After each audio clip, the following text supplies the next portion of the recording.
नमस्ते, welcome to the power of pen. आप सबको हिंदी दिवस की ढेर सारी शुभकामनाएं। हिंदी दिवस हर साल 14 सितंबर को मनाया जाता है। यह दिन 1949 में भारतीय संविधान सभा द्वारा हिंदी को भारत की आधिकारिक भाषाओं में से एक के रूप में स्वीकार किए जाने की स्मृति में मनाया जाता है। हिंदी केवल एक भाषा नहीं है, बल्कि यह भारत की सांस्कृतिक और भाषाई एकता का प्रतीक है। यह दिवस हिंदी की महत्वता को समझाने और इसके विकास को याद करने और इसे सम्मानित करने का अवसर प्रदान करता है।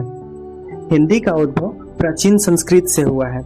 हिंदी भाषा की विकास यात्रा वैदिक काल से प्रारंभ होकर अपभ्रंश और अवधी जैसी बोलियों से होकर गुजरते हुए आधुनिक हिंदी तक पहुंची है।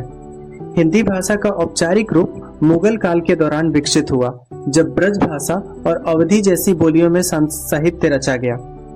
19वीं शताब्दी में भारतेंदु हरिश्चंद्र और महावीर प्रसाद द्विवेदी जैसे लेखकों ने आधुनिक हिंदी साहित्य की नींव रखी।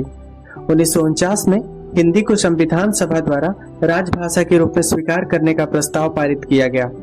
इसे भारत की बहुभाषी और बहुसांस्कृतिक स्वरूप को बनाए रखने के उद्देश्य से अंग्रेजी के साथ संयुक्त रूप से राजभाषा घोषित किया गया।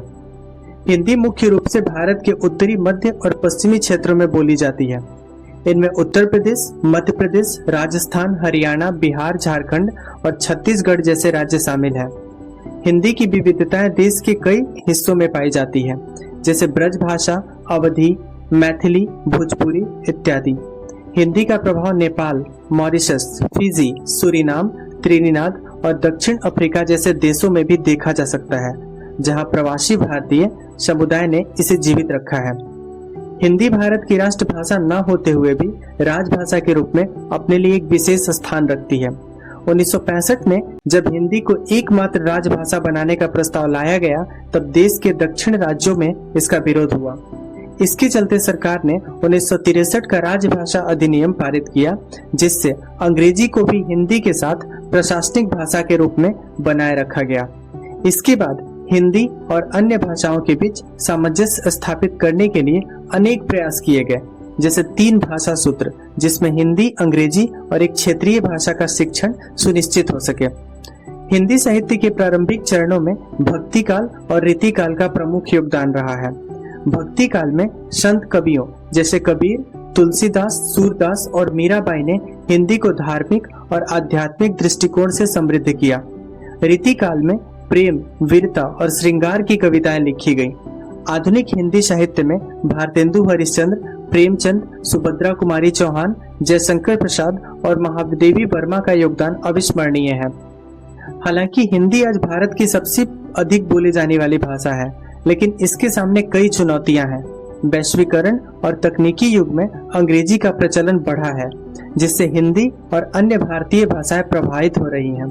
हिंदी की शुद्धता को बनाए रखना एक और चुनौती है, क्योंकि आजकल हिंदी में अंग्रेजी के शब्दों का अत्यधिक प्रयोग हो रहा है और उसे हिंग्लिश कहा जा रहा है। हिंदी न केवल एक भाषा है, बल्कि यह भारत की सांस्कृतिक धरोहर और पहचान का एक अभिन्न हिस्सा है।